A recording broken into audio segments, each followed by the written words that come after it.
Ready to defend the free world, it was called the world's most powerful one-man airplane. Setting a world record of 1,216 miles per hour in 1959, the Thud was the largest single-seat, single-engine combat aircraft in history. It could exceed the speed of sound at sea level and reach twice that speed at high altitude, weighing in at approximately 25 tons. Entering the service in 1958, the F-105 represented America's advances in applied science and engineering. Named Thunderchief, this technological marvel could deliver a greater bomb load than American heavy bombers used in World War II. My name is Hank Getz, and I flew the F-105 at Bitburg, Germany in the 53rd TAC Fighter Squadron, where our primary mission was one-way nuclear alert. My first introduction to the Thud was in 1961. Just loved it from the moment I saw it. Of course, everybody wanted to get their hands on it and fly it. Its unique design was tailor-made for nuclear delivery. Carrying a single nuclear weapon internally, the high-speed, low-altitude penetration guaranteed its delivery deep into the threat. The Thunderchief is capable, yet everyone hopes it never has to perform the mission for which it was designed. The growing geopolitical tensions between the U.S. and the communist bloc countries were viewed as a clear and present danger. The F-105 was the deterrence to that threat, and neither the Soviets nor China had anything comparable. The missions we sat were one-way nuclear missions. Headquarters decided that since we were so close to the East German border, that if we were lucky enough to get off in the 15 minutes that they said we all had to get off, chances are the bases wouldn't be there much longer.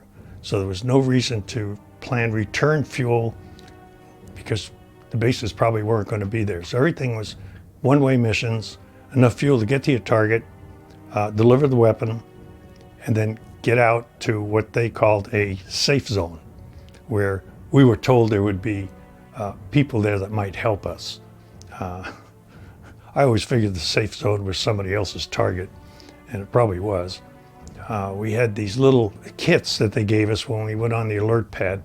We used to go on for 24 hours, but these little kits they gave us had everything from maps to gold coins and a bunch of other stuff. Some, of course, your target material and everything else, but it was probably going to be useless. I didn't think my safe zone was going to be very safe when I got there, if I got there.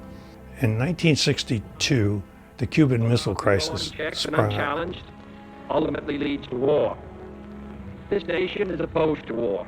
And the brass over in Europe decided that due to that blockade that the Russians would probably start harassing our airplanes going in and out of the Berlin corridor. And so in anticipation of them, the Russians, harassing the airplanes or causing some trouble, they took my particular squadron and we downloaded the nuclear weapons and we uploaded Sidewinders.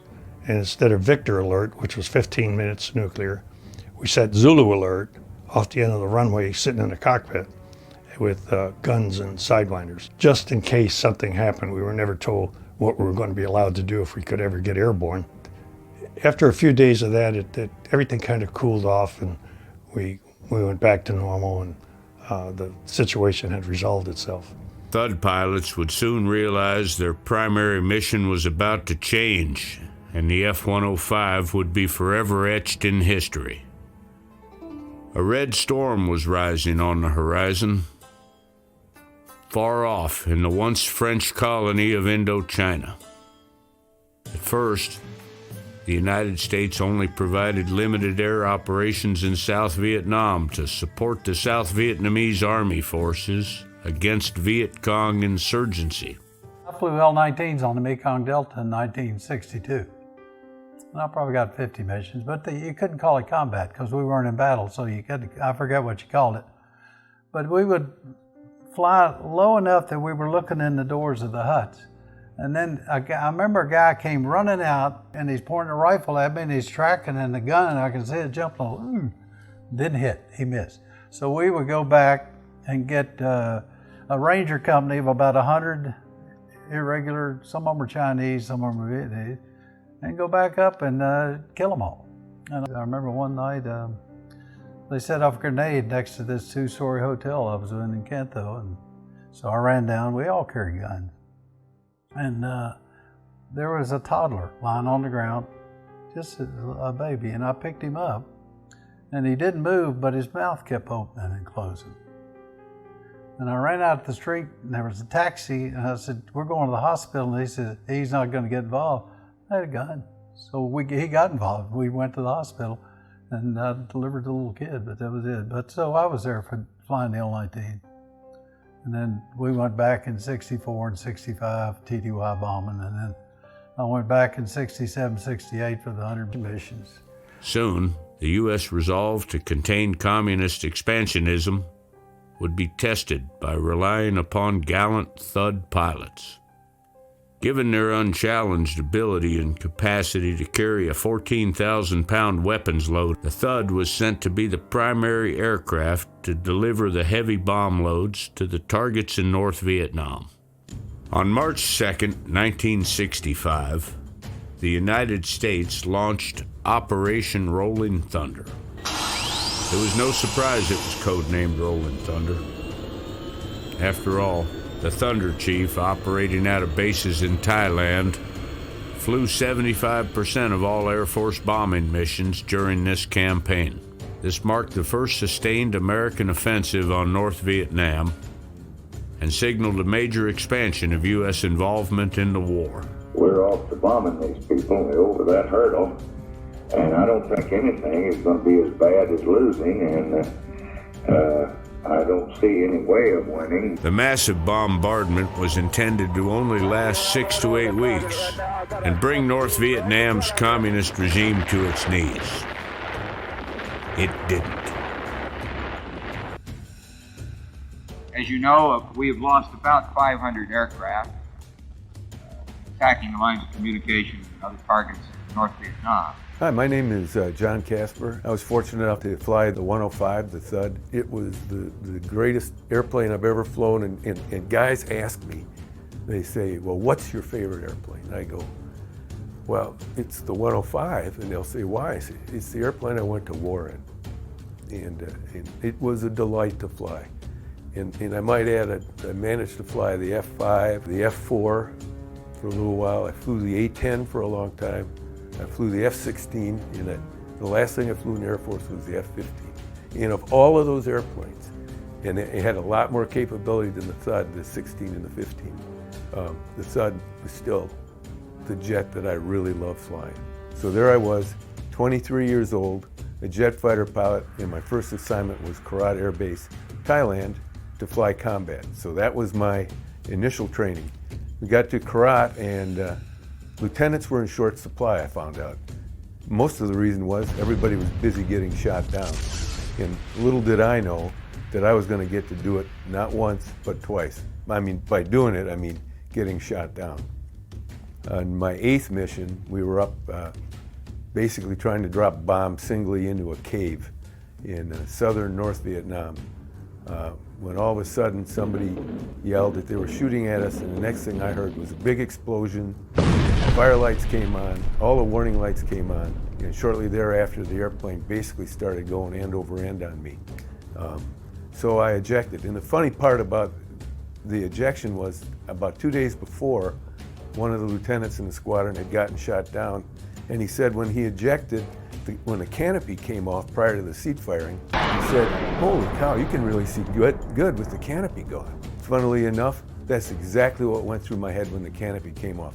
And it's just microseconds from the canopy leaving till the seat fires. But that went through my mind. I'm in trouble, they're mad at me, we just dropped bombs on them. I said, I can really see well out of this airplane. So what was I worried about? Was I worried about the people on the ground that we just dropped bombs on? No, I was trying to remember, do I put my legs together when I go into the trees, or do I cross my legs? Because the last thing I wanted to do was split a tree branch right in my crotch. Well, I managed to come down through the trees. I got hung up for a little bit and then broke free and hit the ground. Doing so, I managed to bite my tongue, so I had blood all over me, but I wasn't hurt at all. For that one, it lasted about 3.5 hours I was on the ground. I could hear people looking for me. Fortunately enough, I went and hid. And I remember my flight lead talked to me right after I got on the ground, and he said, we got to go to the tanker, the rescue forces are coming, stay calm, and call us in an hour. So I waited what I thought was an hour and came up on the radio, and he said, that's 5 minutes. You need to call us in another 55 minutes. In training, they tell you, when the tree penetrator comes down, do not touch it till it hits the ground. So what did the lieutenant do?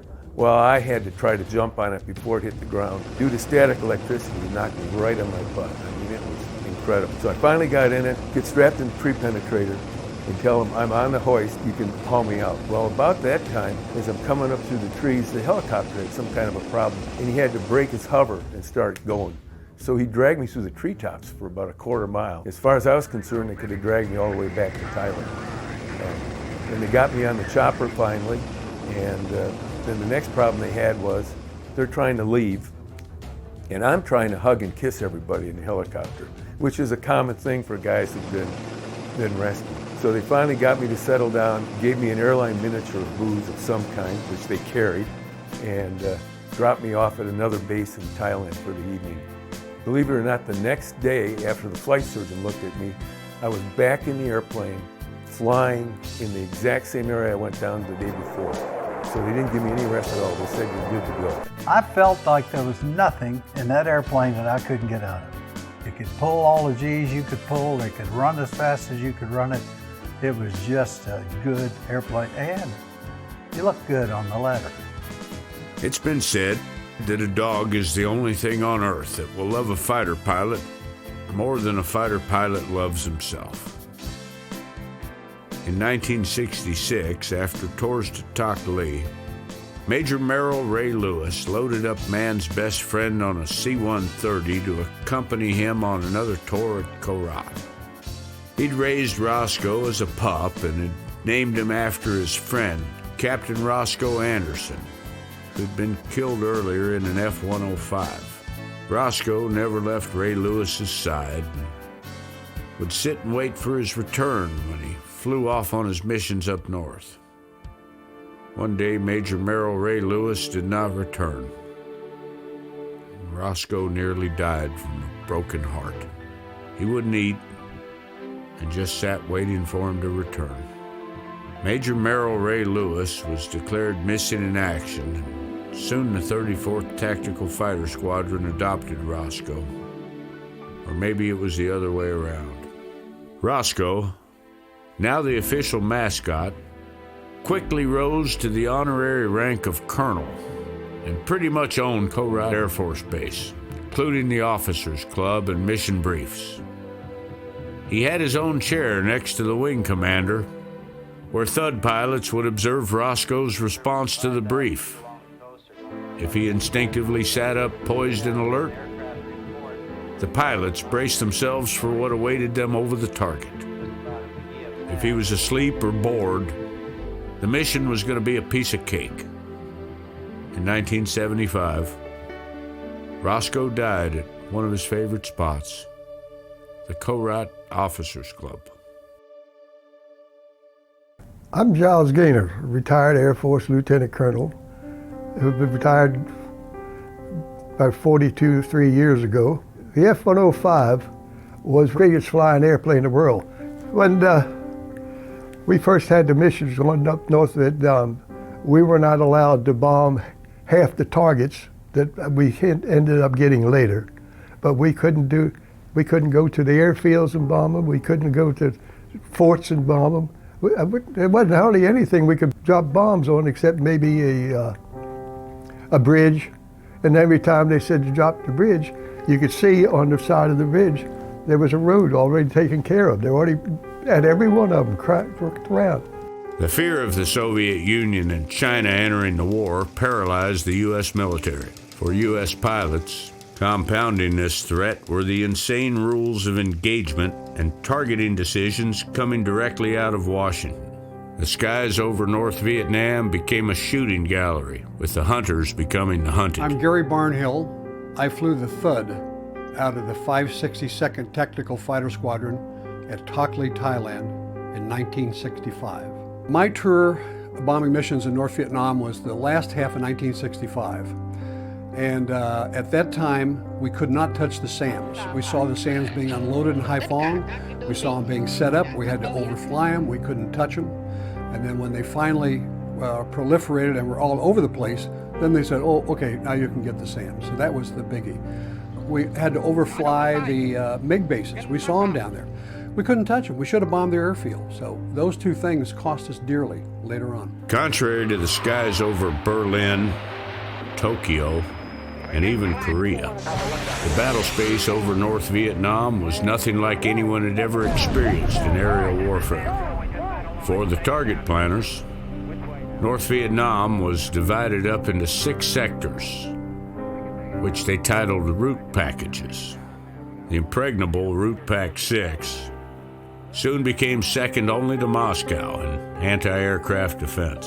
The 1,000 to 1,100 mile round trip required the Thuds to be refueled airborne by KC-135 tankers prior to entering their intended route pack. At designated tracks over northeastern Thailand and Laos, Thud pilots rendezvoused with their flying gas stations to get the fuel needed to strike their targets deep into North Vietnam. Sometimes it proved deadly. Our targets up in North Vietnam were about 700 to 800 miles away from our base in Thailand. So we needed to get on a tanker every single mission. This day, I was Dodge 2. I was tucked under the tanker, taking on fuel at a very high rate.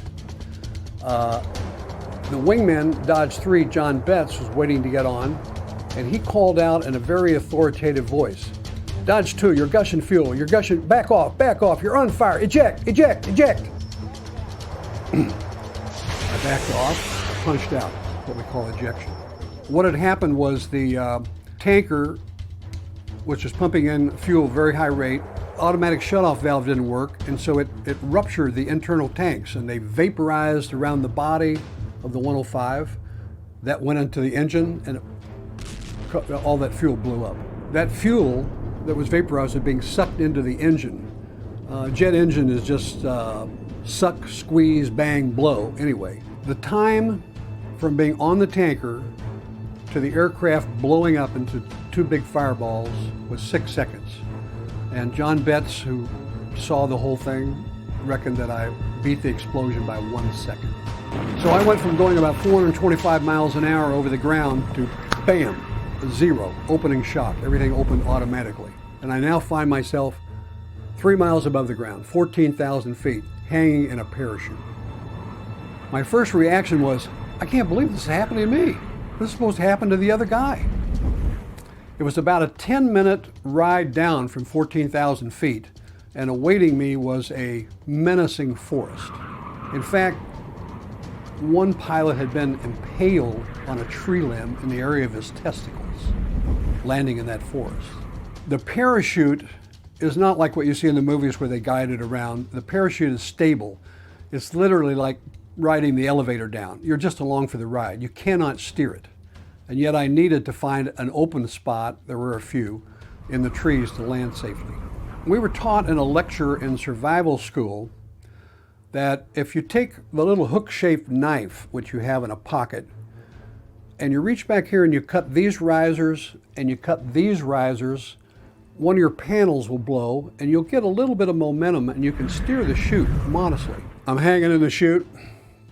I look down at that menacing forest. I take the knife and I cut the risers.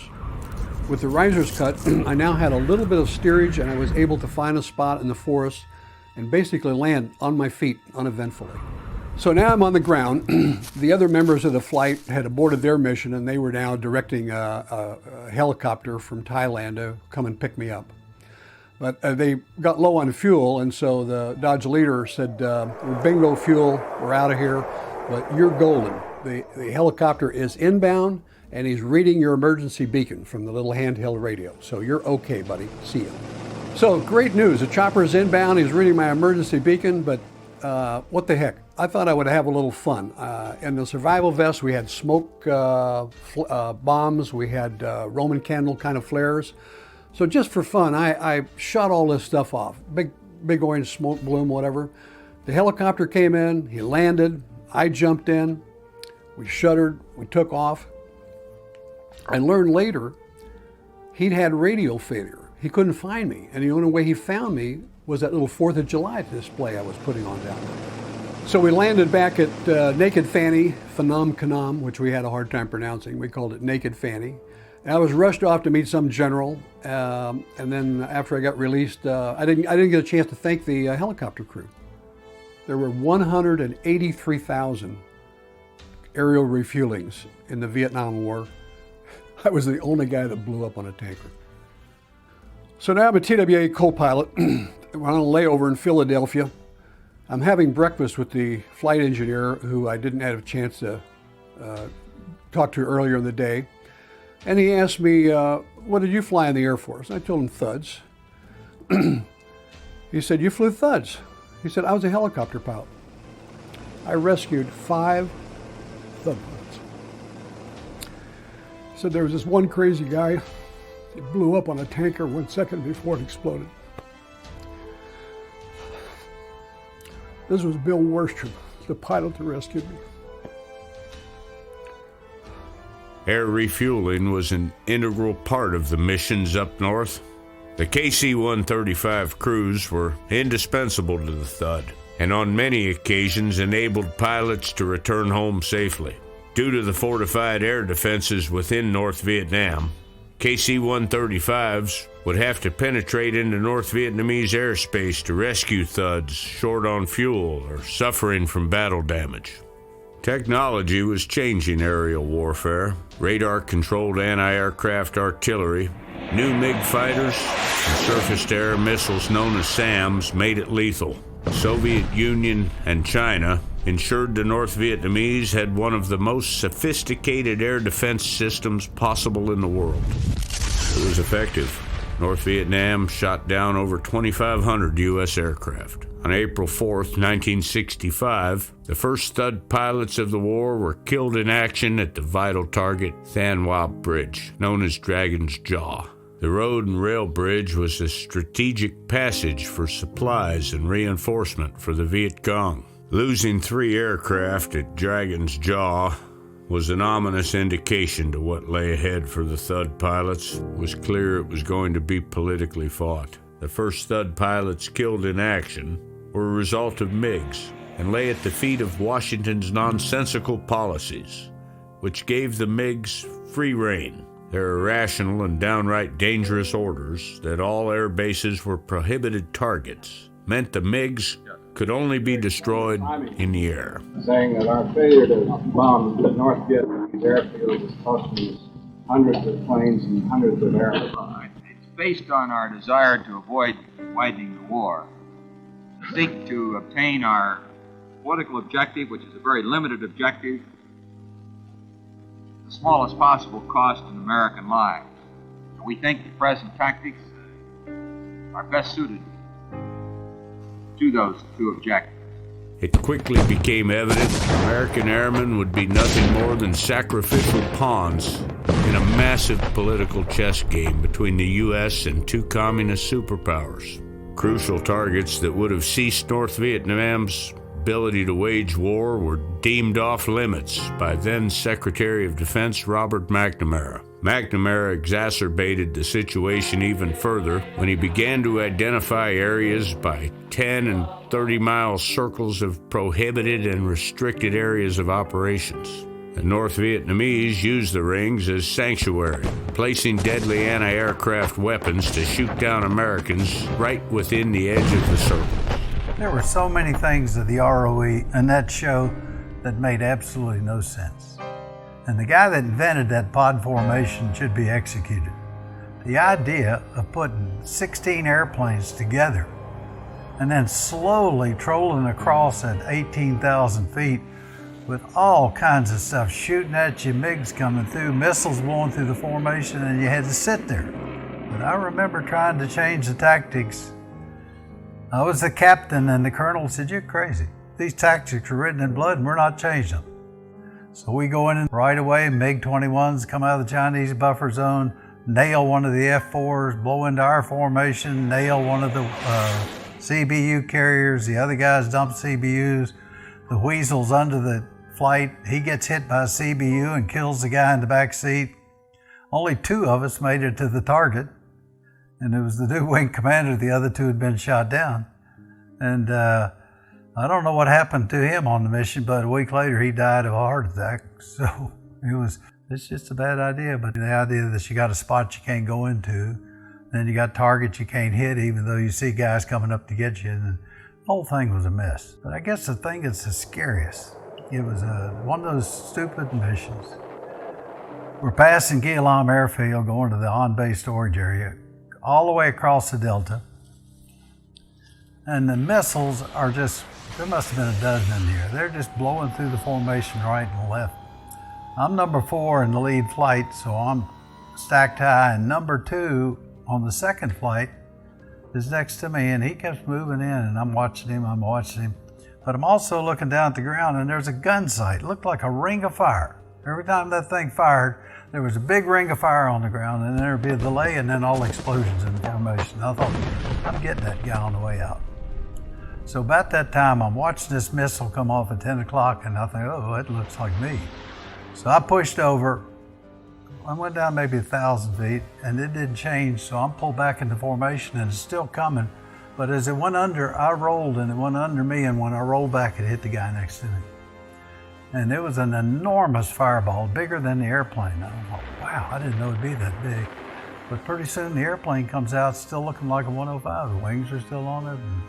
But pretty soon the nose dropped and he was gone. And it was an interesting, he was one of there were a few guys like this that knew they were gonna die, just scared to death, but they went. They gritted their teeth, they stepped to that airplane, and this guy was one, he knew he was gonna die, and that was the day he died. So anyhow, for that mission, I always used a 60-degree dive, and I'd release a Mach 1 in 6,000 feet, and then full backstick. And I figured dropping at Mach 1, the bombs would be subsonic by the time they got to the ground. The guy said they might not go off, you hit them supersonic, so I didn't know. So I'm full backstick, and I could see the wings curl way up on the airplane. And I say, well, I'm sure it wasn't all of it, as hard as I could pull. And then a couple of jinks, score the bombs. Now I lowered the nose and lit the wick, and I'm at 1.26. And I'm heading for Guillaume Airfield because I know what I want to do. I got the gun armed, sights all set, and it was on the east side of Guillaume, so I rolled over, pulled in, max power. I must have been 1.2, 1.3, and I'm going to empty the gun. Now I know they said don't fire over 600, but I figured if I fired them all, what could happen? So I'm laying on the trigger, and it just, imagine this, full power, burner going, everything's roaring, the gun's barking out 100 rounds a second. And suddenly there is this absolutely enormous explosion. All the panel lights up, the nose pitches way up and hard left, and that was probably just me jerking on the stick. But unfortunately, this is when I got on the radio and said, I'm hit. And I should have said a thing.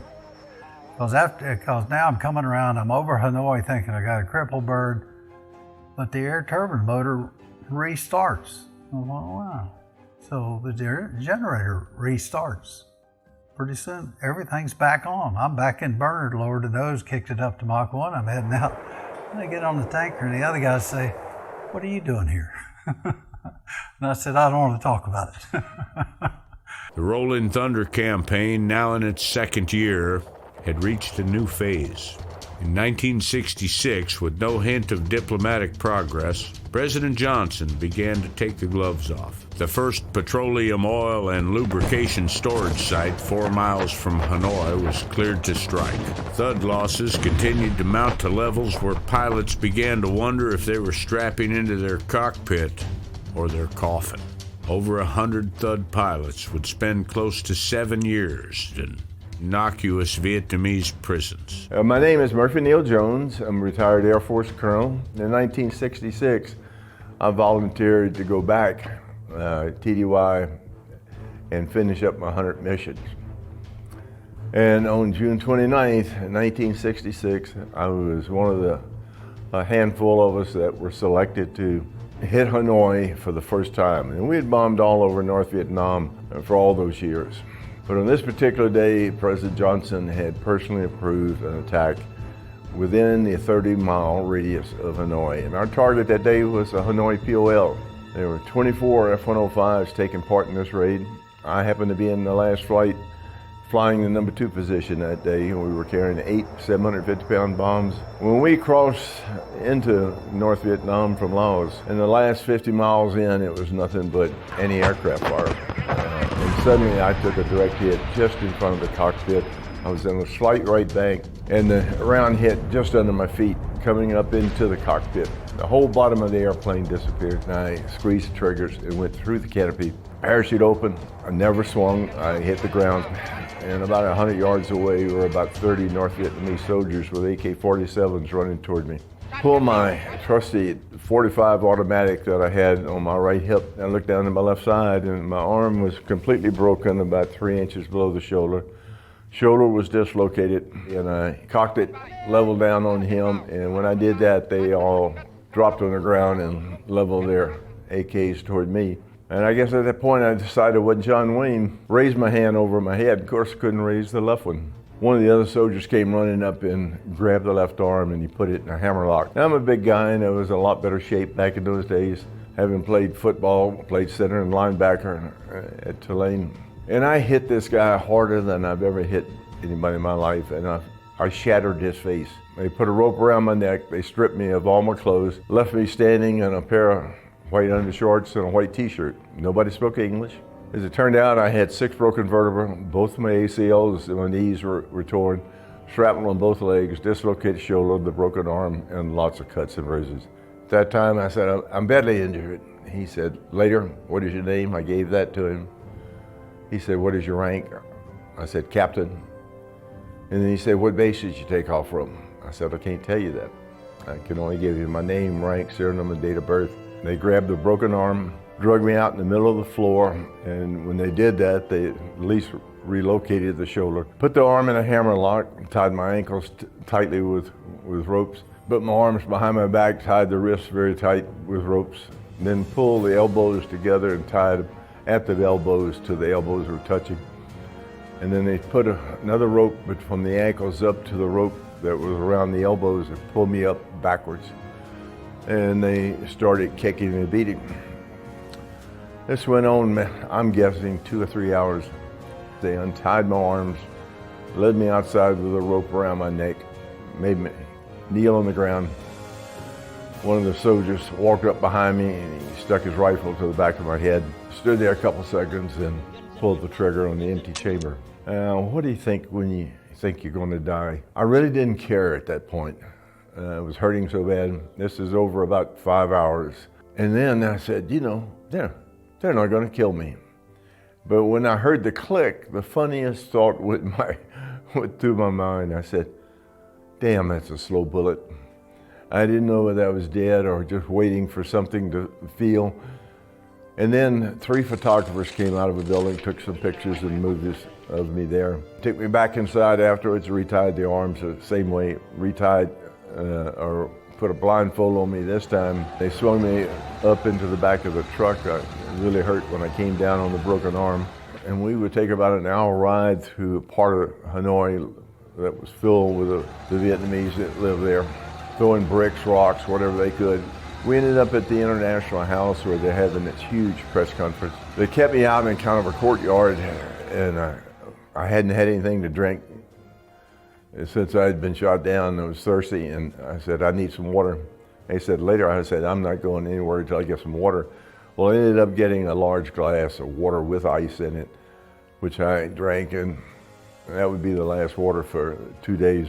And then they took me in. My thoughts were, don't embarrass my country. I felt I'd already failed by giving them any information whatsoever. And all it was name, rank, and so forth. But I just felt like I had let my country down, and I wasn't going to do it in front of these cameras. So I walked in, stood up as straight as I could, and saluted. And I guess this film was later used at our jungle survival school in the Philippines, and they were, people that saw it were told, say, see, this is the way you should conduct yourself. Even the Vietnamese appreciate military bearing. Well, that wasn't true, because I had the devil beat out of me that night and for the next 10 days at the Hanoi Hilton. On the 9th day, I really broke. I gave up totally, physically, spiritually, mentally, because I finally signed a confession they put in front of me. I still remember it, word for word. I condemn the United States government for its aggressive war against the Democratic Republic of Vietnam. 2, I've encroached upon the airspace of the Democratic Republic of Vietnam. 3, I am a war criminal. And 4, I have received humane and lenient treatment from the Vietnamese people and government. I signed that. They put me in a cell in the Hanoi Hilton in a little section we call Heartbreak Hotel. I was in cell 4, 90 inches by 90 inches, 2 concrete bunks, leg irons embedded in the bunks. My right leg had become badly infected from the shrapnel, no medical attention. Maggots were starting to form on it.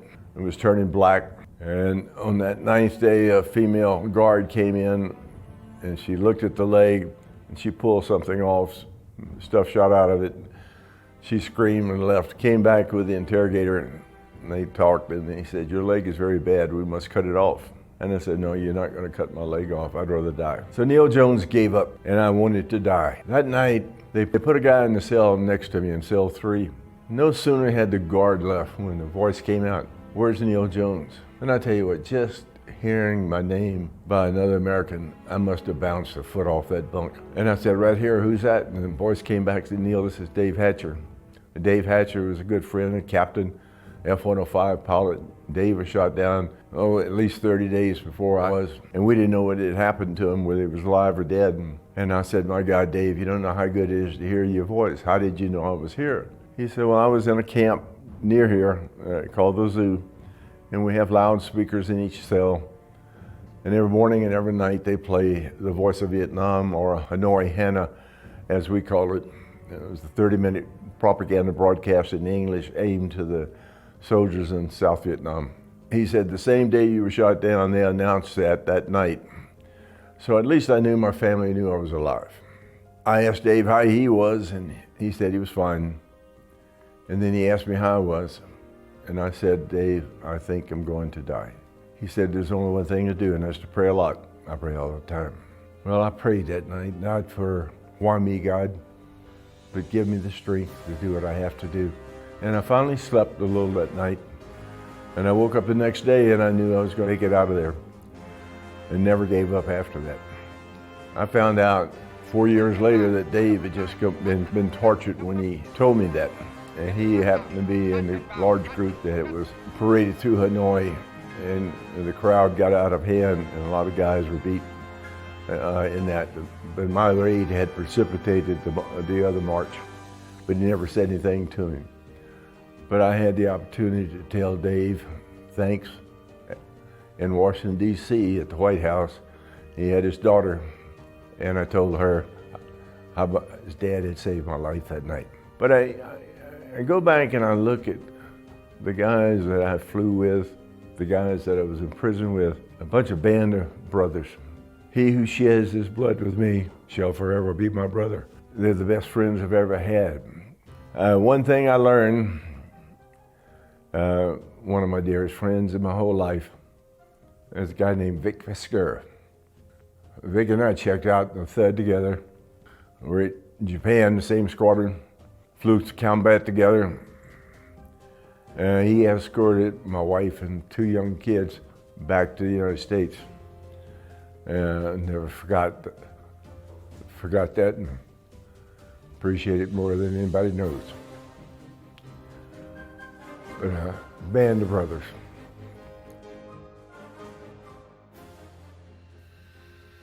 For Thud pilots, flying missions over North Vietnam came down to beating the odds. Logging the combat missions was the easy part. Thud pilots either survived or got shot down. It was the being brought down part where it became the roll of the dice. They would either be killed, captured, or rescued. They were betting on the latter.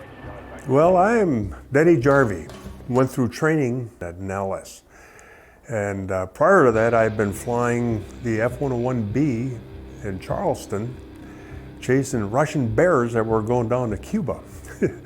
And prior to that, I flew the F-102. So when I transitioned into the F-105, I already knew I could fly the airplane. That was not an issue. I was learning how to fight with it. That's a whole nother story.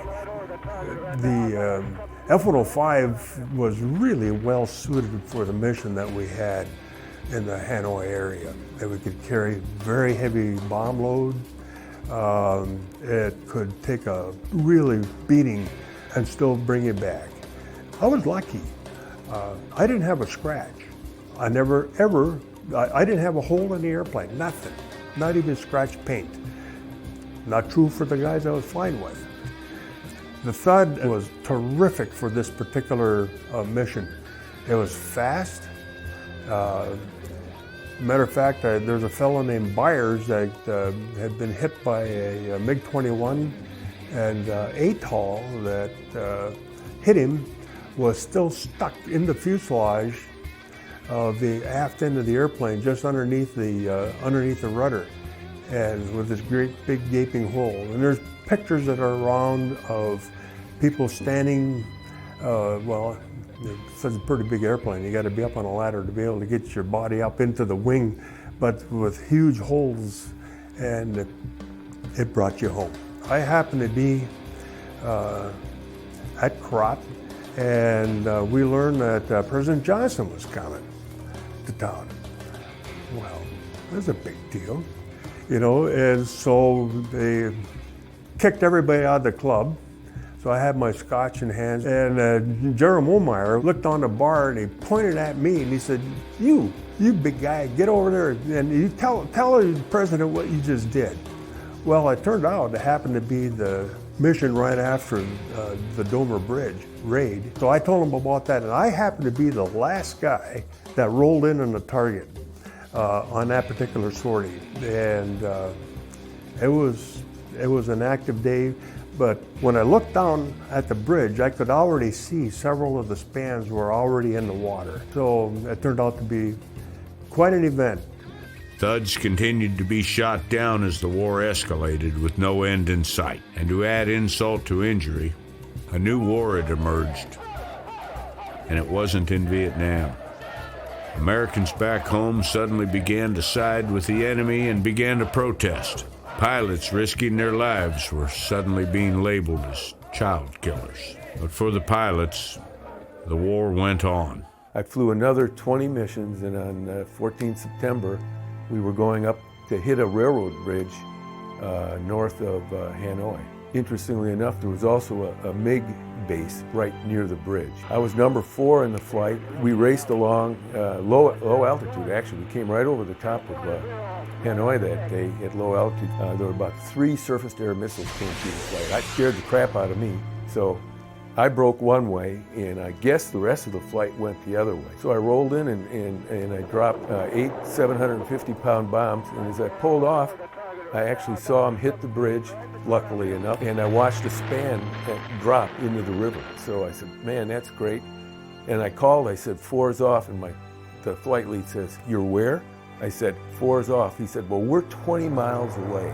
We'll come back and get you. And just about that time, there was a MiG-17, probably 1,500 feet from me. And it looked like he was shooting at me. So he was here, I'm here, he's here, about to shoot my watch off. And I remember the guys in training told me about this maneuver that we never did. It was called a high G roll underneath. And I said, well, this might be the time to try this. Well, I did that, and now I'm pointed straight down, no airspeed, and about maybe 4,000 feet above the ground. So now I light the afterburner, and I probably pulled out at about 500 feet when I got enough speed going. And I decided it was time to leave the afterburner in and get the hell out of Dodge. So I turned east, because we're gonna go out over the Gulf of Tonkin and then come back. So they just said, head for the coast, we'll rejoin out over the water. So now I'm a singleton running along, and we were actually, I thought I was further south. We were about 20 miles south of China. At least that's where I was. Shortly thereafter, I saw it, I'm heading for the coast, going about 550, not an afterburner. And I saw this little glint of a spark or something. I looked over, and here come a MiG-21 on me. So I said, well, I'll give him a turn. I turned a little bit, and I said, this is not going to work out well at all. And I could just see the coast out in front of me. And I knew the MiG wasn't with me, because there's no way he could hang with me. So I came out of afterburner and started a climb, and as I crested a ridgeline, all hell broke loose. I mean, I watched part of my wing come off, firelight came on again, and as I was told later by the guys in the flight, I didn't hear this because I think I was breathing so hard, and I was scared, totally scared at this point, because I'd been here before, and I'm going, not again. And I just crossed the water line, and about 500 feet, I said, it's time to get out of this thing. Did the normal ejection, the canopy didn't come off. So I just squeezed the ejection triggers and went through the canopy. And I remember tumbling very, very violently, and then I hit the water. I have no idea what happened. And the flight lead said he went in with the airplane. So they actually started heading for the tanker. And I went down in the water. I was all tied up in the parachute. Fortunately, I carried a knife on my left side. I got that knife and I started cutting away. So I started sawing away, and I remember I looked up. It was late afternoon, and I kind of looked up, and I said, well, I'm going to drown. What a crappy way to go. Finally got to where I could get to one water wing. I deployed it, and that was enough to bring me back up to the surface. So I got the other one, and then I cut my way out of the parachute. They said that from when the airplane hit, a little over a minute, and they heard the distress beacon come on. So they figured I was underwater for about a minute. Got into my life raft, which I still had, and pulled out my trusty radio. But at that point, then, I carried 2 radios instead of just the normal one. Called my flight lead and told him I'm alive and I'm in my life raft, and come get me. And he said, we got to go to the tanker and we'll get the rescue forces coming. Well, when they said forces, I thought it'd be an armada like I saw the first time. Well, it turned out the rescue armada was going to consist of 1 Navy helicopter and 2 Navy A-1s, because we were so far north. It turns out I had managed to bail out in a major shipping lane that they ferried supplies from China down to North Vietnam. So the islands were heavily defended. There were guns everywhere. And I guess they thought I'd gone in with the airplane, because not much went on for about the first 45 minutes to an hour. All of a sudden, I started hearing gunfire.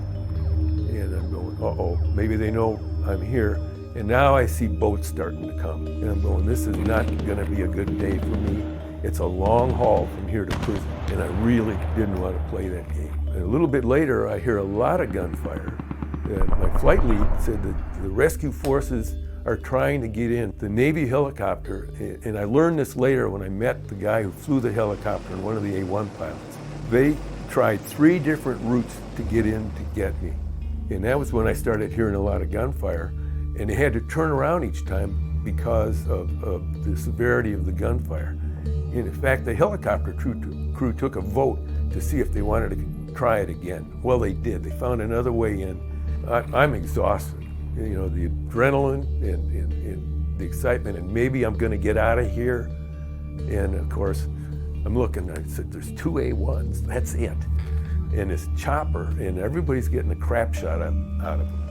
So here we go, the helicopter, I'm in the hoist underneath, they're bringing me up in the 2 A1s, are flying around out in front of us, strafing the beaches as we go along, because they're getting shot at the whole time. So they get me about, it was kind of like the first time, about 40 feet from the helicopter, from the door, in the hoist brakes. So now we're getting out of there. They're getting shot at, and I'm swinging around underneath the helicopter going, oh man, this is gonna be a long trip. Well, they finally figured out how to get me up. So they get me up into the helicopter. Now it's the same deal. I want to go hug and kiss everybody and say thanks. They're busy. They had two guns, one on each side of the helicopter, and they're blazing away with these machine guns, and I want to hug them. So they actually let me shoot one of the guns for a second. And then they finally said, that's enough of that, and they strapped me to the floor to get me out of the way.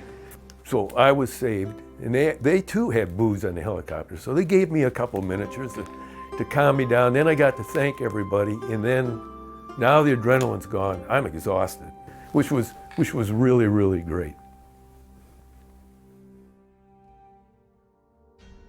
Hollywood has always portrayed fighter pilots as fearless, steel-cold men with a fixation for flying, women, and booze, in no particular order. But in actuality, they've just been Americans with a deep love of country and diligence to unsheath the sword of freedom, kept sharp by their willingness to live on its edge. Carl Richter knew he would be a fighter pilot at a very young age. By 18 months old, he was already climbing a ladder to the top of their barn to join his dad on the roof. His infatuation with heights persisted, and his family would spot him at the top of the trees and the windmill on their property. By age 18, he was already a pilot and was living his dream at the U.S. Air Force Academy. By the time he was 22, he was flying the Thud. Didn't take long for him to make military history. By 23, he'd become the youngest pilot in the U.S. Air Force to shoot down a MiG. As Operation Rolling Thunder intensified and dragged on well past its initial 8-week plan, more Thud pilots were needed. A short temporary duty cycling of pilots from Thud squadrons based in Japan and the U.S. to Thailand wasn't working. Military orders were now going to have to be permanently assigned to pilots to complete 100 combat missions. One counter, one for the month. 99 hard ones to go. Extraordinary times require extraordinary gallantry and faith. A faith not only in country and family, but a power greater than themselves with a "here I am, send me" conviction. Men like Carl Richter. How are you going to explain to a wife that you put in for a concurrent tour, that you're going to take flying over her, and it wouldn't happen? That's why I'm sticking around. That's where I got the flying's good. I mean, it's the kind of deal like everybody says, yeah, I'm waving a flag, but I'm not. But at the same time, where are you going to stop it at, Where's Connie? Are you going to wait till we're in the Philippines, or in Australia, or San Francisco, or Des Moines, Iowa? You stop it here, or wait till somewhere later on? I don't think most of the people think about that. By the age of 24, he'd already completed his 100 combat missions. He volunteered to stay for another 100. His request was approved. When I went to Karat, Carl was in the same squadron I was in, 421st TAC Fighter Squadron. And so I got to fly with him for about 6 months while we were there. Of course, he went on and finished 100, then went on to try to do another 100. I mean, he was fearless, totally fearless, and he was a dedicated American. I mean, he really believed in what he was doing. He could fly the airplane really well, and he was just a fun, good guy to be with. Carl Richter had survived the Thud's worst year on record, and he dared to look death in the face to do it all over again. On his 198th mission over North Vietnam, while bombing a bridge, Lieutenant Richter's Thud was shot down. Battle damaged by anti-aircraft fire, he ejected over a sharp, karst terrain. His wingman observed a good shoot and ordered in the combat search and rescue team. Near death from multiple injuries sustained due to the studded karst formation, they recovered and extracted him from North Vietnam. Carl Richter, the young man who proudly stood and lived the essence of "Here I am, send me," died on July 28, 1967, aboard the rescue helicopter.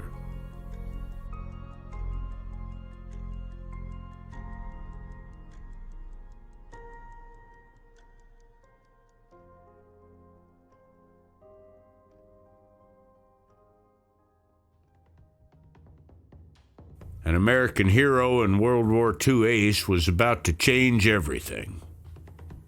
Colonel Robin Olds had had enough, and as a gesture of defiance began to flaunt a non-regulation mustache to the leaders in his chain of command. Like him, other fighter pilots began to sport the bulletproof mustaches as their secret middle finger to the policymakers. After all, men were dying, and the targeting orders were so insane, they began to question why they were even there. Considered the best combat con in the history of modern air warfare, Colonel Robin Olds' Operation Bolo turned the tide on the MiG threat. Disguised as bomb-laden thuds, using F-105 strike routes, flight profiles, and call signs, Colonel Olds lured MiG-21s right into the fangs of his F-4 Wolfpack. He and his men were ready to fight, and fight they did. Close to half of Vietnam's MiG-21s were demolished. North Vietnam immediately put a price on Robin Olds' head and grounded their Air Force for months to devise new tactics. The Commander-in-Chief personally asked Robin Olds what should be done about Vietnam. He didn't sugarcoat it. Good Lord, you've got the best armed services you've ever fielded.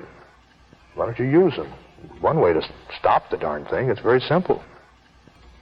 From my own humble point of view, win it. That's easy. What we're doing is a hard way. And the worst way of all is to get out once you've got your foot in it. LBJ was startled. The American fighting spirit had bypassed Washington's shackles in dealing with the air menace, and now it was on to the SAM threat. My name is Ben Fuller. I retired from the Air Force in 1977 as a full colonel. I've been flying the F-105 for quite a while. Primary mission, of course, in Europe was tactical nuclear delivery of an atomic weapon against the Soviet bloc nations. I spent a little over, 2.5 years of that tour when all of a sudden the war in North Vietnam got hotter, and they started pulling all of the F-105s out of Europe and sending them over to bases in Thailand. Somewhere around December 1966, I received orders to go to Tak Ly, Thailand, as a wild weasel pilot. Nobody knew what a wild weasel was. We thought everybody was the same. We just were fighter pilots. And so we went up to wing headquarters to read the secret orders and see what the definition of weasel was. And it says that they were aircraft that were equipped with special electronic equipment to seek out and destroy surface-to-air missile sites by trolling for them. And I said, what the hell is trolling for a SAM? And they said, that's where you fly around and hope they'll shoot at you. And that way you'll know where they are. I got my PCS orders to Nellis first for a 12-sortie training flight, and where we married up with our electronic warfare officer to finally be called a bear later on, a trained bear. I'm Stan Goldstein. At the time I became a wild weasel, I was a major, and I got to fly in the 105 and become a wild weasel, the best thing that ever happened to me. The key to flying wild weasel missions is to have good crew coordination. And of course the question is, how do you figure out who you're going to crew up with? Well, the marriage dance is quite interesting. They finally figured out to leave it up to the crews themselves. So there were some, I think, eight pilots and 8 EWOs, backseaters, Gibbs, Bears, whatever you want to call us. And we all meet up in Vegas, and of course there are several hours at the bar where the big determination is made. That was quite an experience because most of the Bears had come from SAC, Strategic Air Command, where they flew in the middle of a bomber somewhere, and were lucky if they had a small window to look out of. So when we got our Bears in there for the first mission or two, it was mostly getting them used to what it was like flying upside down and doing rolls and everything with a total plexiglass window to look out of, and to concentrate on what they were supposed to be concentrating on, and that was the black boxes that were in the back seat. It was my first time wearing a G suit. I had flown in B-57s before, so I had some experience. I also had jet time in the front and the back of B-66s, which I'm glad I avoided by getting into the Thuds. We go through Weasel School. We learn how to drop bombs. We learn how to maneuver, how to recognize the signals. The Wild Weasel aircraft were developed because of a high threat from surface-to-air missiles that were plaguing the 105s and other aircraft over North Vietnam.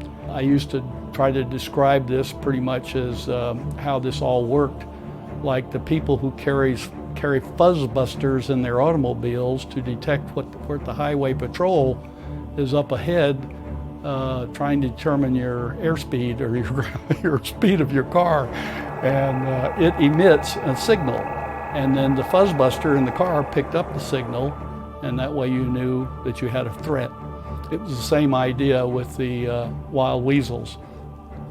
We picked up a various number of threats, which a Bear can explain to you much better, but mainly the threat we were looking for was the SA-2 surface-to-air missile. Got this patch here, Wild Weasel patch, it says YGBSM. Jack Donovan, who is one of the Weasels on Wild Weasel, won the F-100s, and he and Gary Willard, as some of you may know, great Thud pilot, great Hun pilot. Anyway, they go to this secret place out in Long Beach, and they go into the North American hangar, and the Secretary of the Air Force is sitting on the side smoking a pipe with his arms crossed, and they explain to everybody what the mission of the Wild Weasel is going to be. And then Donovan tries to summarize this. Let me get this straight. You're going to put me in the back seat with some crazy-ass fighter pilot, and you want me to troll and be a target for SAMs? You got to be shitting me. So YGBSM has become the motto of the Wild Weasels, and one we try to live up to, and it's on all our gear. I was leading a flight. It was carbine flight. I was carbine 1. Carbine 2, another Weasel pilot, Joe Richter, and his backseater John Magookin. Number 3 was Leo Thorsness and Harry Johnson. Carbine 4 was Lieutenant Bob Abbott. We were approximately 30 miles or so as routine for the Weasel flight to be out front of the strike force, and there were 12 other F-105s behind us. Off to my right, Leo Thorsness and number 3 was just almost a beam me off to the right side. I caught his plane exploding, and it was almost totally engulfed in fire. And my, of course, reaction is get out, get out. I'm screaming, you know, like, duh, you know. I'm sure he knows that he's got a problem. And he did call, Mayday, Mayday, Mayday. This is Carbine 3. And he immediately ejected. We saw parachutes from both people. And Leo, bless his soul, he was my mentor over there, heard their beepers. So right after those transmissions, I'm calling a channel change, and I can't raise number 4. And then number 2 comes back and advises me that he thinks that he saw number 4 hit also, just within seconds of Leo. We're talking in the aircraft between us, what did this? Nobody had said anything about MiGs. We knew it could have been anti-aircraft fire, but we weren't over places that would have a lot of anti-aircraft. So we didn't know what had hit them at this time. So all of a sudden in the middle of this, Tomahawk, who was flying top cover up there and relaying messages, he gets hit. Tomahawk 4 is shot down by another MiG. And number 3 is hit by either his explosion or a separate missile. They don't know which. But Tomahawk 3, Al Linsky, he managed to keep his plane together and make it back to emergency landing at Udorn Air Force Base in Thailand. Captain Joe Abbott was the Tomahawk 4 who was also shot down. And nothing is going the way we want it to go at this point in time. We've got, another guy on the ground and a lot of MiGs in the area, and things are beginning to look pretty grim. But then the next thing we know is the lead chopper is aborting. He's had hydraulic problems. So chopper number 2 aborts with him, as is their procedure according to their protocols. So now Crown says we're just going to have to call everything off and come back tomorrow. And so we all gathered up and went home. And the last thing I remember from the ground was Leo on the radio, survival radio, saying, "Get me out of here." And so all the way home, I had a lot of tears, and that was a 4-hour and 15-minute mission that accomplished nothing. And that was the worst mission of my 100. And I'm glad I didn't have to repeat it again.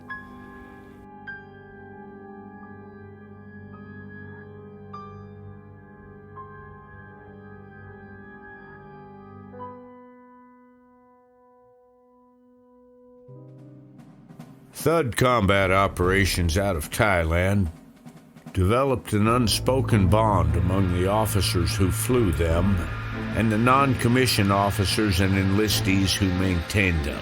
Their one goal? Put bombs on target. Where each Thud pilot assigned to the squadron had an F-105 with his name on it during his tour, it was in name only. He would fly whatever Thud that he was scheduled for on that day. For Thud crew chiefs and their team, on the other hand, it was a true relationship between man and machine. Their assigned aircraft became their child that they would care for and nurture. In actuality, crew chiefs only let the pilots borrow his personal aircraft. My name is Jeff Puris. I arrived at Karat, Thailand in May 1967, and I was assigned to a Wild Weasel aircraft. Life on a flight line was day after day of almost exactly the same routine. Launch, recovery, count them when they're coming back, if there's a gap. The Weasels seem to be stragglers because they were first in, last out, and they would be, there's always nervous time. You see the strike force, and they'll come back, and there's one, watch them land, and then you wouldn't see yours. And, oh, there it is, you'd be relieved. And I went up the front ladder, and whoever's helped me do the backseater, and his hands were shaking so bad he couldn't hook his harness up. And he just watched. I said, "You relax, sir. I'll get it for you." So I helped him with his straps and stuff. And I wondered what in the heck were they tasked with that day. My name is Larry Hensley. I was a crew chief on the F-105 at Takali, Thailand in the year of 1967. It was always a sad deal to see 3 airplanes in the sky coming back as opposed to the 4 that took off. And one of those days, my plane that I had launched didn't return. And they didn't tell us much about what happened other than they just came and got the forms binder for the airplane, that the plane was lost and the pilot didn't survive. He was lost as well. And I think they recovered his remains sometime in the 80s and finally got to return them back to his family. I couldn't have made any difference other than making sure the best airplane in the world leaves, make sure it's perfect. But I was sick for 3 days. I was just sick when that happened. It's more than, it's almost more than you can bear. Some of the crew chiefs had horrible problems after a shoot down of their plane, and it happened a lot. Something that just is a hard thing to deal with when you lose the plane, but you lose the man that you had just strapped in that airplane, and that was a proud time when you taxied that airplane out and gave that pilot a salute. And you know, you were one of the last ones that talked to him on the ground because you were hooked up with a headset. And you tell him you'll see him when he gets back, and he didn't return. For Thud crew chief, he was the one responsible for the airworthiness, servicing, launch and recovery of this incredible piece of metal. F-105 availability in Southeast Asia was the highest for the entire Thud fleet, a testament to the dedication and hard work of the maintenance corps of crew chiefs, line chiefs, and behind-the-flight line maintenance shops.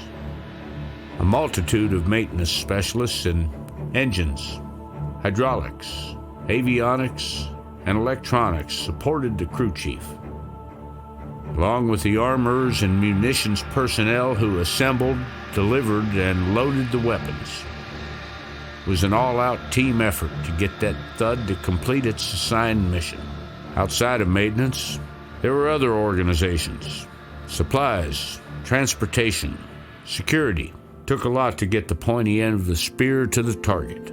As losses mounted, a painful personal bond between maintainers and pilots developed. Crew chiefs had to live with the fact that their face, only inches away from the pilots during the strap-in process, had the potential to be the last close human experience for that pilot.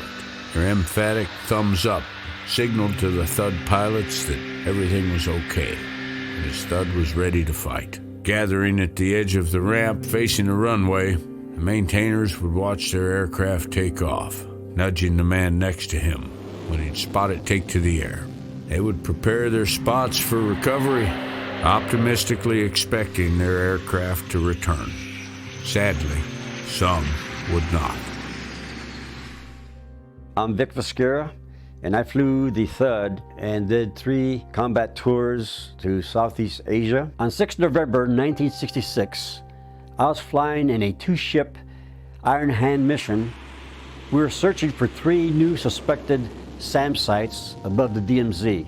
While searching for these targets, I started having engine problems, which I thought I could save the aircraft and nurse it back home. The further we got into the flight, the more serious my situation got, where I was no longer able to maintain airspeed or altitude, and I informed Clipper 1 that I was having to eject. I got his ladder hooked up. I'm not to get out of this thing. I've got no airspeed left at all, Arnie. The seat did a huge somersault where I could see my feet above the blue sky, and it came back around. The parachute ride down was very serene, peaceful, very quiet. Looked down and saw I was going to land in very dense jungle, so I prepared for that. Once on the ground, I established contact with Clipper Lead, who informed me that search and rescue assets were on their way, and he instructed me to go off the air and save the battery. Mayday, mayday, mayday. Down to your rig.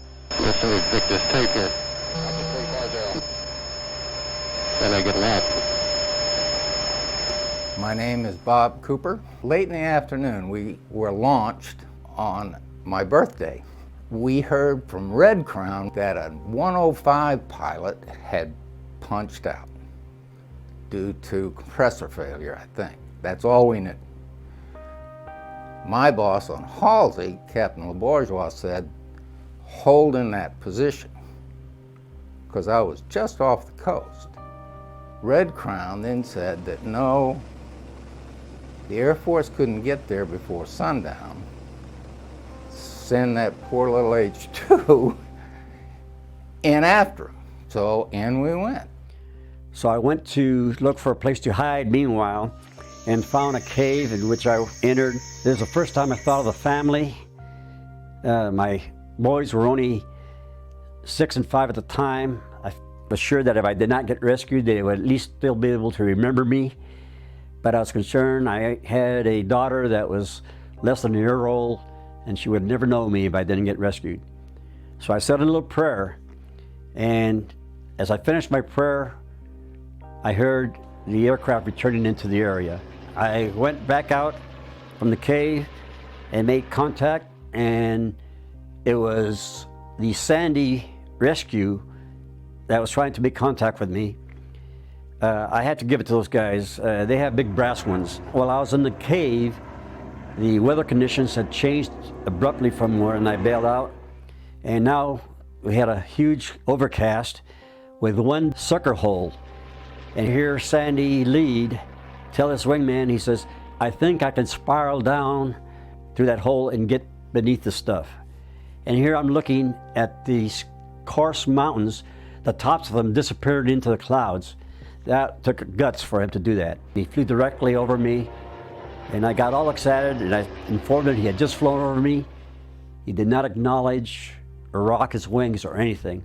Later on, in reading the transcripts from the command post of this rescue, I found out that he actually did hear me, but he is smart and he was playing the game, making sure he didn't want to give my location away in case there were bad guys around the area. You could see in the distance where the coastal plain started to rise. At about 2,000 feet, the cloud deck started, and it was solid. So we climbed up to about 8,000, I think. It usually went in pretty high anyway. Keeps you out of the ground fire, small arms fire, because they love to shoot at people. Anyway, we got above it. We joined up with those two Sandys. One of them had managed to get below the clouds, which was amazing. And he must have been having some difficulty maneuvering in those valleys because all the peaks were shrouded in clouds. He said, there's a hole, I'm coming up. Sure enough, there was a hole there. I could see all the way to the jungle canopy, couldn't see the ground. He came up, I went down. Got under the clouds in a valley, running north and south. Nothing was in it. I so disappointed I couldn't stand it by then. We searched up and down there. The Sandys were talking to Vic. I couldn't hear Vic. I could hear them. One of them said, I think I'm on top of you right now. I switched my radio to ADF and got a lock on him. I went to the east over a low ridge. As soon as I crossed that, I saw a hazy red smoke. Aha, the right valley, at last. We went up and down that side of the valley for quite a while, but then we came across the wreckage. And shortly after that, we saw the chute. Then I got to talking to Vic. He said he's about, I don't know, 100, 200 yards, one way or the other of the chute, north, I think. So we slowed down and he talked us right over the top. Never did see him, ever. These guys were good. I couldn't believe it. When they dropped the tree penetrator through the trees, I only had to take one step to reach it. I folded out the blades, jumped on it. Now the only thing left to do was to secure the safety line around, and I couldn't hook it up. Anyway, we sent the penetrator down and waited and waited and waited, and I was running out of fuel, and I said, come on. Finally, I switched the loudhailer, and I think he heard me. He said, you gotta get on that seat, because I'm running out of gas. Next thing I hear through this megaphone is, hurry up, let us know when we can pull you up, we're low on fuel. That made me even more nervous, and I tried harder without any success. So finally, out of desperation, I didn't want them leaving without me, so I finally, out of desperation, and the radio said, I was gonna say, okay, I'm ready. As soon as they heard okay, they jerked me up, which made me lose the grip on my radio. I lost it, dropped it in there. But the good news is now I at least had two hands to hold on to the cable. And shortly after that, the crewman that was running the hoist, Meyer, I think his name was, said, I think I got him. And sure enough, he started reeling the cable in. We were really in a high hover, about 180 feet. That's big time. And shortly after that, he said, we have him. And I looked down there, hugging that post, baby. And I took off. I started climbing. We didn't get the guy till we were in the middle of the clouds. I had to get out of there. They pulled me up through the trees. They had to use my shoulder as a battering ram to get through this one branch. But finally, I felt somebody grab the nape of my collar and pulled me into this chopper as it tilted down and sped away. I checked my TACAN. I knew Da Nang was impossible. I could not get near Da Nang. Nakhon Phanom was also too far away. And that's where I'd always intended to go if we managed to get out. But it was too far away. One of the Sandys just gave me a head bearing and distance to Halsey, and be darned, it was about 50 miles away. I'm Curtis Minimal. I was the senior rescue crewman on Helicopter Combat Support Squadron 1. Captain Laborgio called me to the bridge, and he told me he wanted to know what the fuel load was for my helicopter, and I told him. And then I found out where the helicopter was at, and I decided at that point that they weren't getting back. So that's what I told him. And he went full blast. There were 4 boilers online, and we run about 45 minutes downstream. And I later was told that we were doing 42 knots. Captain Laborgio, God bless him, he turned that ship south, flank speed all the way down that coast. And he was right off the coast, about 20 miles by the time we got there. But that's where I went. I wasn't sure I was going to get there, but I knew if I could get to the water, we had a good chance of getting picked up. I couldn't go down in North Vietnam. That never crossed my mind, or Laos for that matter. That wasn't a whole lot better. That's where I went. Go to the water. You know, Navy. What else can you do? Gotta head for the water. And that's what we did. In the chopper, it was so noisy, we could not talk to each other, but this young-looking gunner kept on looking over at me and kept on giving me the old thumbs up sign, and I acknowledged back. So I was feeling really good that everything was fine. Pretty soon, he hands me a Mae West to put on. I think I'm heading west towards Nakhon Phanom, where the Air Force rescue units came from. So I need a life vest just across the Mekong River. But then he opens up the door and starts dumping things out. The machine gun, all the ammo cans. And I'm thinking to myself, what the heck's going on? And then I remember the dramatic call, hurry up, let us know when we can pull you up, we're low on fuel. Started a slow, low-powered descent just to keep some fuel in the tank. And we managed to get to the water. A friend of mine was flying an H-3 off the coast. Apparently someone had stationed him there. I don't know which carrier he was from, but I knew we were home free at that point, even if I had to go in water. But the thing kept flying, not a hiccup. I couldn't believe. The H-2 has a 2-hour endurance capacity. I was 2.5 hours at that point. And I said, keep going as long as it'll fly. And sure enough, by golly, I got to Halsey, put it down, and the picture was taken.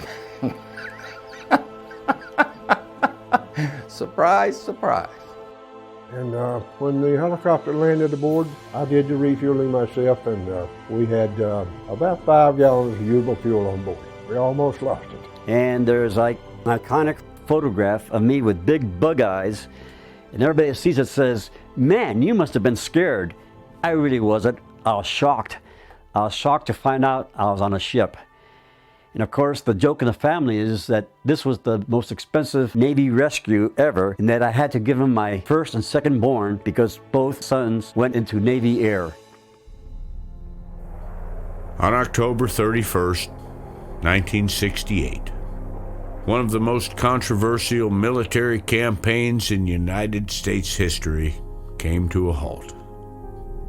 There was no fanfare or ticker tape parades. Thud pilots would go on to fight an unwinnable war run by politicians for another 5 years. Senior officials in the Johnson administration facilitated more Thuds being shot down than any enemy gunner, MiG pilot, or SAM-site operator. One of the greatest casualties of the air war in Vietnam was loss of trust of the U.S. government by the very men defending it. Thud pilots are a testament to extraordinary heroism, determination, and sacrifice of men willing to serve their country at whatever cost. Too many of their names are forever inscribed on a polished black granite wall, resting solemnly at the nation's capital. The long list of the 58,286 names of America's best, etched in the order they were taken from us, honors them and silently serves as a deafening reminder. 50 years after Rolling Thunder, these names, set in stone, serve as a warning. A warning to the political class who order America's sons and daughters into harm's way. Dysfunctional strategies with no intention of winning will not stand. Never again.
I'm a Thud pilot.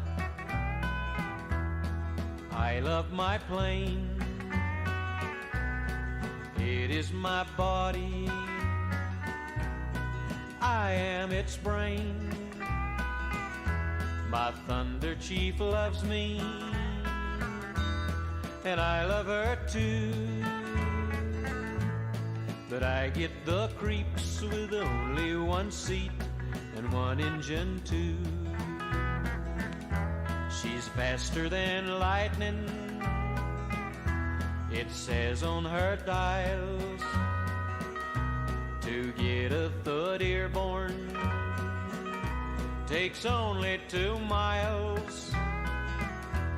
She's packed with transistors, black boxes, diodes. But stay alert, 'cause you might get hurt when she explodes. She totes more bombs than a B-17. My F-105 has a gun and she's mean. But there is one thing that curdles my blood. It's lonesome up there, alone in the air, in my single-seat Thud. I love my Thud, and she loves me too. But she soaks up flak like a magnet can do. If I get my 100 and I'm still alive, I'll have no grief. Goodbye, Thunderchief, my F-105.